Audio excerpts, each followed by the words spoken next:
தொடர்ந்து இந்நேரத்திற்கான தலைப்புச் செய்திகளை பார்க்கலாம்.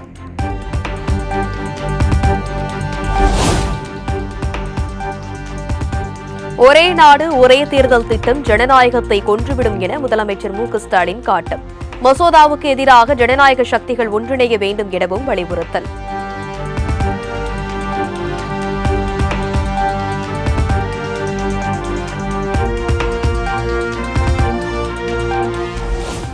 ஒரே நாடு ஒரே தேர்தல் திட்டம் கூட்டாட்சி தத்துவத்திற்கு எதிரானது, நடைமுறைக்கு ஒவ்வாத திட்டம் என முதலமைச்சர் மு.க.ஸ்டாலின் கடும் தாக்கு.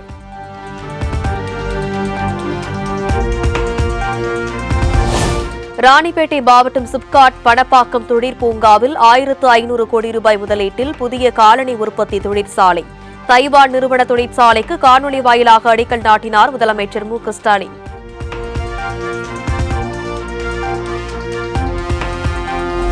தமிழகம் முழுவதும் அரசு அலுவலகங்களில் நடைபெறும் ஊழல் முறைகேடு விவகாரத்தில் அரசின் நிலைப்பாடு என்ன? சென்னை உயர்நீதிமன்றம் சரமாரி கேள்வி.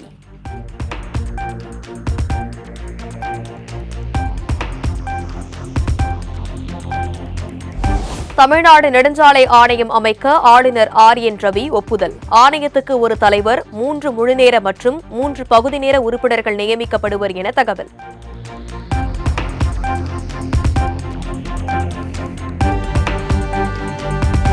ஐந்து IAS அதிகாரிகளுக்கு கூடுதல் தலைமைச் செயலாளர் அந்தஸ்து வழங்கி தமிழக அரசு உத்தரவு. முதன்மைச் செயலாளராக இருந்த 5 பேருக்கும் கூடுதல் தலைமைச் செயலாளர் அந்தஸ்து.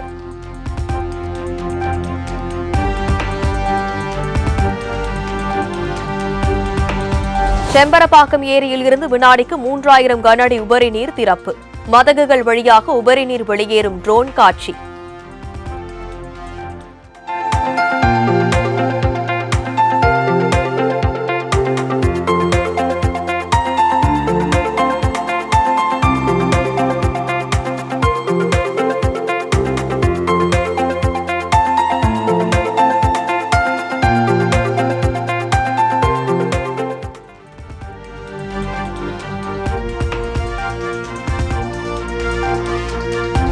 கூடுதல் நிதி பெற்று எஞ்சிய நீர்நிலைகள் தூர்வாரப்படும் என அமைச்சர் துரைமுருகன் உறுதி.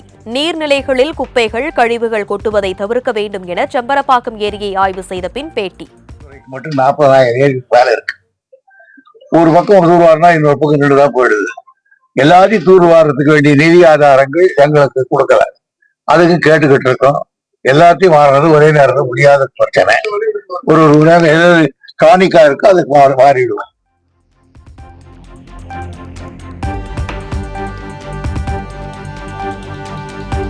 தென்பெண்ணை ஆற்று வெள்ளத்தால் பாதிக்கப்பட்ட 5 கிராம மக்கள் கடலூர் மாவட்ட ஆட்சியர் அலுவலகத்தை முற்றுகையிட்டு போராட்டம். தென்பெண்ணை ஆற்றின் கரையை பலப்படுத்த வேண்டும் என கோரிக்கை.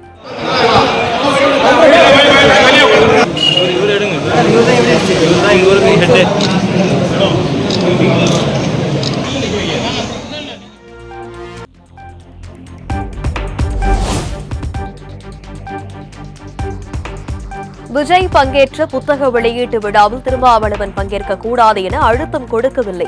அமைச்சர் ஏவ வேலு விளக்கம். எந்த முடிவும் எடுக்கலாம், அது திராவிட முன்னேற்ற கழகத்தில் ஏவா வேலு அழுத்தம் கொடுக்குறாருன்னு சொன்னா அப்படி அழுத்தம் கொடுக்க வேண்டிய அவசியம் திராவிட முன்னேற்றத்துக்கும் கிடையாது, எனக்கும் கிடையாது. அப்படி ஒரு சம்பவம் நடைபெற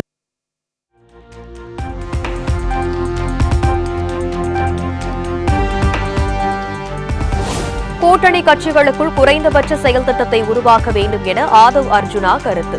ஆட்சியிலும் பங்கு, அதிகாரத்திலும் பங்கு என்று கொள்கையுடன் புதிய அரசியலை உருவாக்க வேண்டும் என பேட்டி.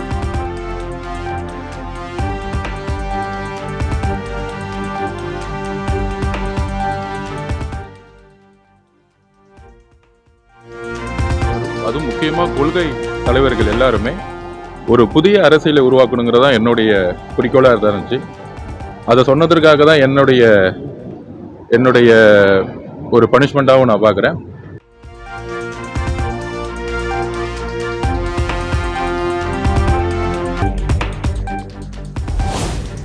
நிவாரண நிதி தொடர்பாக கேள்வி கேட்ட வேல்முருகனையும் விரைவில் சங்கி என்று சொல்வார்கள். சாம்சங் தொழிலாளர்களுக்காக போராடினால் நக்சலைட் என்பார்கள் எனவும் ஆதவ் அர்ஜுனா சாடல்.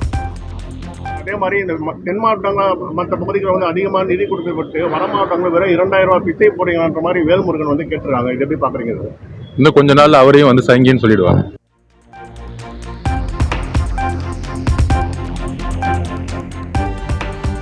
உலக செஸ் சாம்பியன்ஷிப் பட்டம் வென்று சிங்கப்பூரில் இருந்து தாயகம் திரும்பிய குகேஷ். சென்னை விமான நிலையத்தில் தமிழக அரசு சார்பில் உற்சாக வரவேற்பு.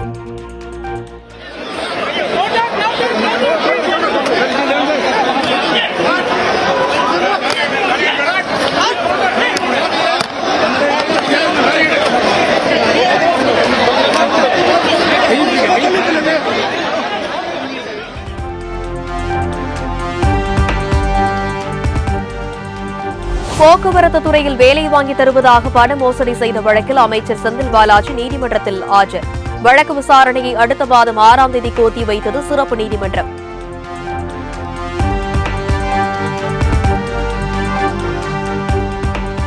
சென்னை பாஜக தலைமை அலுவலகத்தில் அண்ணாமலை தலைமையில் மையக்குழு கூட்டம். தமிழக பாஜக மேலிட பொறுப்பாளர் அரவிந்த் மேனன், சுதாகர் ரெட்டி பங்கேற்பு.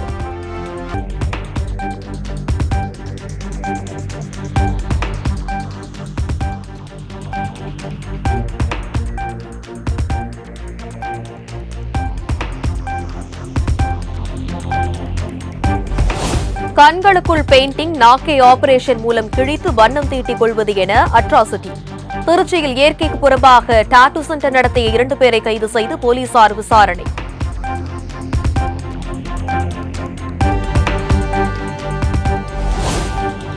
துபாயிலிருந்து தங்கம் கடத்தி வந்த விமான ஊழியர் சென்னையில் கைது.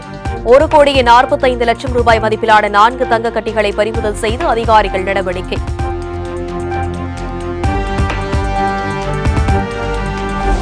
குற்றம் சாட்டப்பட்ட நபருக்கு நீதிமன்ற முன்ஜாமீன் வழங்க மறுத்த நிலையில் அவர் மீது எந்த நடவடிக்கையும் எடுக்காதது ஏன்? ஒரு கல்லூரி பெண் முதல்வருக்கே இந்த நிலை எனில் சாதாரண மக்களின் நிலை எவ்வாறு இருக்கும் என உயர்நீதிமன்ற மதுரை கிளை நீதிபதி வேதனை.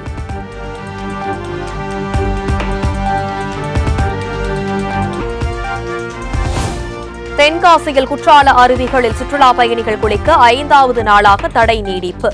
சேதமடைந்த பகுதிகளில் பராமரிப்பு பணிகள் நடைபெறுவதால் மாவட்ட நிர்வாகம் நடவடிக்கை.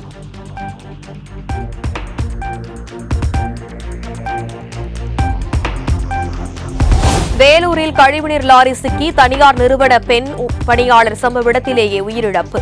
நெஞ்சை பதைக்க வைக்கும் சிசிடிவி காட்சி வெளியீடு.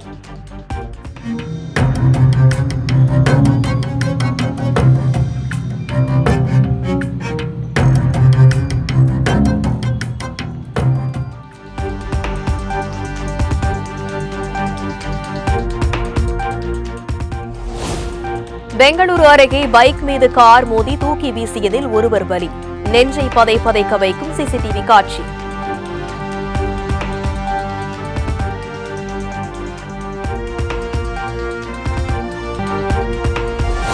டெல்லியில் பிரதமர் மோடியுடன் இலங்கை அதிபர் அனுரகுமார திசநாயக்க சந்திப்பு. மீனவர்கள் பிரச்சினை, இலங்கை தமிழர் பிரச்சினை உள்ளிட்ட பல்வேறு விவகாரங்கள் குறித்து முக்கிய ஆலோசனை.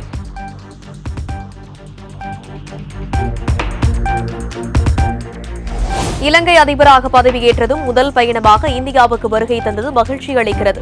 நாட்டின் வளர்ச்சி மற்றும் பொருளாதாரம் குறித்து பிரதமர் மோடியுடன் ஆலோசித்ததாக அனுரகுமார திசநாயக்க டெல்லியில் பேட்டி.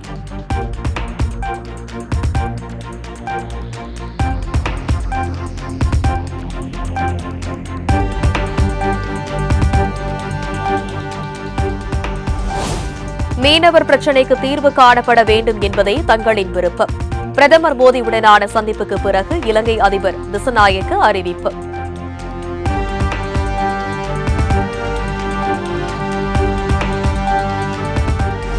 தமிழர்களின் நலனில் இலங்கை அரசு கவனம் செலுத்தும். அதிபர் திசநாயக்கவுடனான சந்திப்புக்கு பிறகு பிரதமர் மோடி நம்பிக்கை.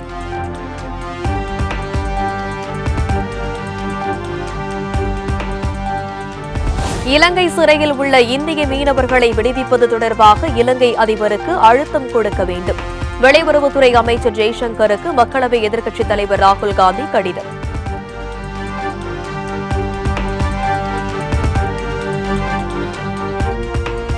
மாநிலங்களுக்கான இடஒதுக்கீடு தொடர்பாக ஜவஹர்லால் நேரு குறித்து உண்மையை திரித்து பேசியதாக புகார். பிரதமர் நரேந்திர மோடி மன்னிப்பு கேட்க வேண்டும் என மல்லிகார்ஜுன கார்கே வலியுறுத்தல்.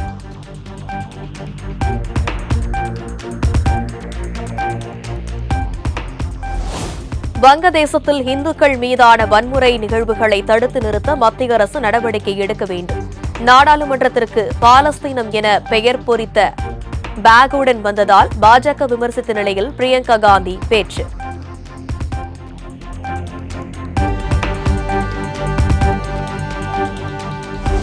உலக நாடுகளை ஒப்பிடுகையில் இந்தியர்கள் இன்னும் அதிகம் உழைக்க வேண்டும். ரேஷன் கடைகளால் 80 கோடி பேர் பயன்பெறுவதை சுட்டிக்காட்டி என இன்போசிஸ் நாராயணமூர்த்தி வலியுறுத்தல்.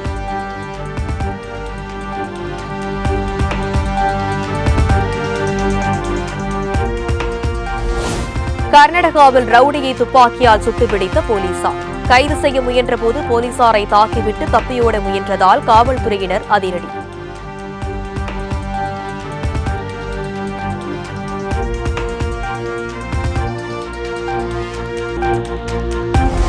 வங்கக்கடலில் உருவானது குறைந்த காற்றழுத்த தாழ்வு பகுதி. அடுத்த 2 நாட்களில் மேலும் வலுப்பெற்று தமிழ்நாட்டை நோக்கி நகரக்கூடும் எனவும் வானிலை ஆய்வு மையம் அறிவிப்பு.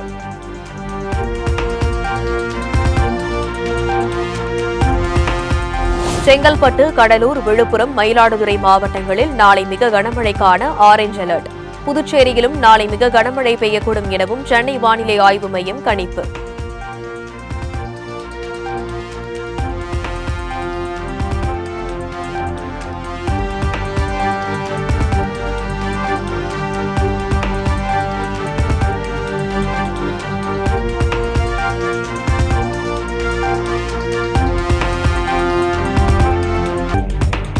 காஞ்சிபுரம், திருவள்ளூர், திருவாரூர், நாகை உள்ளிட்ட 5 மாவட்டங்களில் நாளை கனமழைக்கான மஞ்சள் அலர்ட்.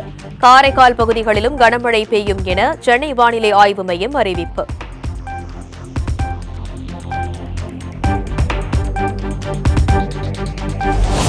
செங்கல்பட்டு, திருவள்ளூர், கடலூர், காஞ்சிபுரம், விழுப்புரம் உள்ளிட்ட 6 மாவட்டங்களில் நாளை மறுதினம் மிக கனமழை பெய்யக்கூடும். ராணிப்பேட்டை, திருவண்ணாமலை, வேலூர் உள்ளிட்ட 6 மாவட்டங்களில் கனமழை பெய்யும் எனவும் தகவல்.